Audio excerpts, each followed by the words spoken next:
उपमा खरं तर हा एक दक्षिण भारतीय खाद्य प्रकार आहे, पण महाराष्ट्रीय खाद्य संस्कृतीत हा पदार्थ दुधातील साखरेप्रमाणे मिसळून गेलाय. पोहे आणि उपम्याशिवाय महाराष्ट्राची सकाळ काही होत नाही असं म्हटलं तर ते वावगं ठरणार नाही. न्याहारी विशेषमध्ये चला मग आज आपण बनवूया चवदार उपमा.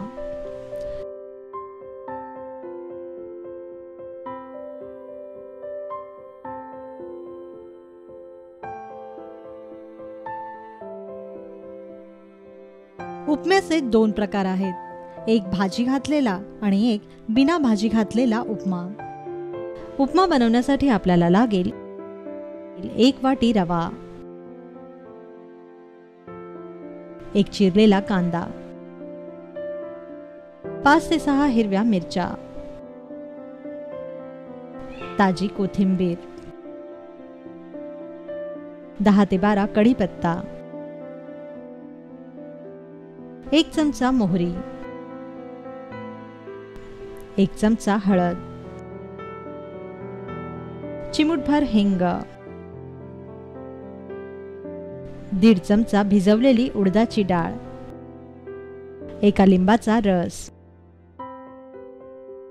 चवीपुरतं मीठ, फोडणीसाठी तेल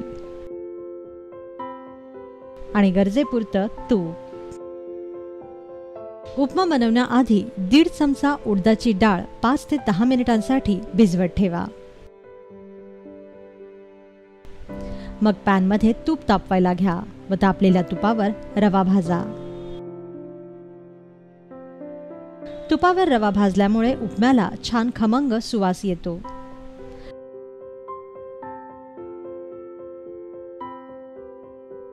पाच मिनिटं तरी रवा भाजला पाहिजे, कारण रवा जितका खमंग भाजणार उपमा तितकाच चवदार होणार. रवा तुपावर छान खरपूस भाजला आणि लाल होऊ लागला की गॅस बंद करा आणि हा रवा एका प्लेटमध्ये काढून घ्या.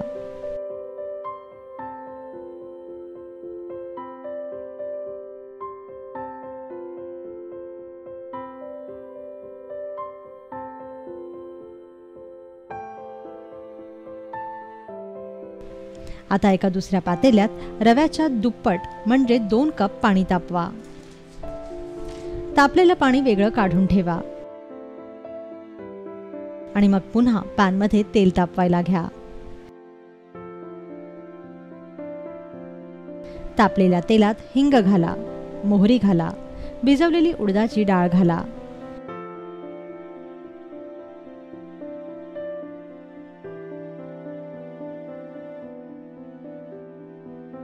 मोहरी छान तडतडू द्या आणि डाळ खरपूस भाजू द्या.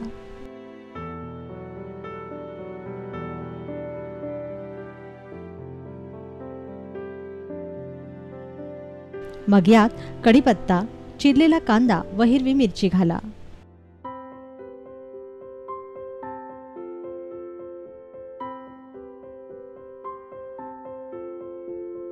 ही फोडणी छान भाजत राहा.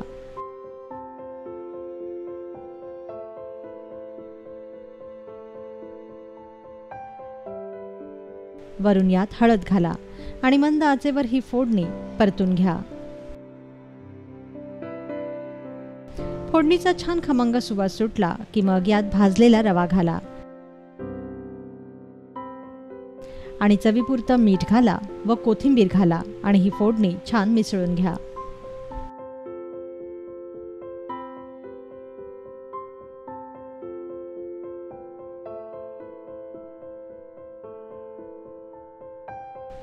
आता रव्यात गरम पाणी घाला आणि हा उपमा घोटून घ्या.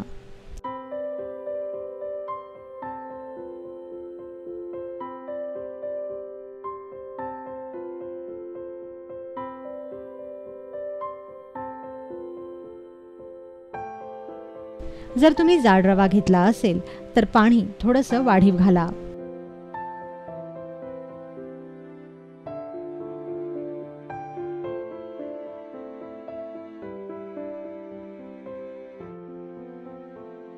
आता पाणी घालून झाकण ठेवून हा रवा शिजू द्या.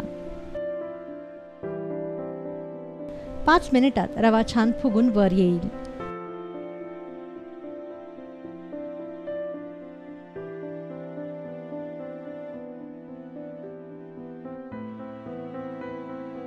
उपमा छान मिळून आला की यावर तुपाची धार सोडा आणि कोथिंबीर पेरा.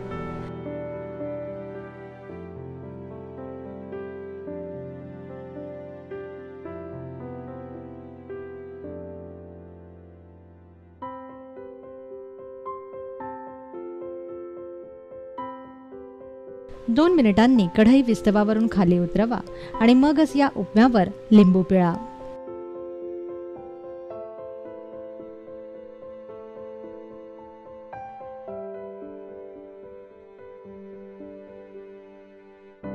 तयार झाला खमंग आणि चवदार असा उपमा.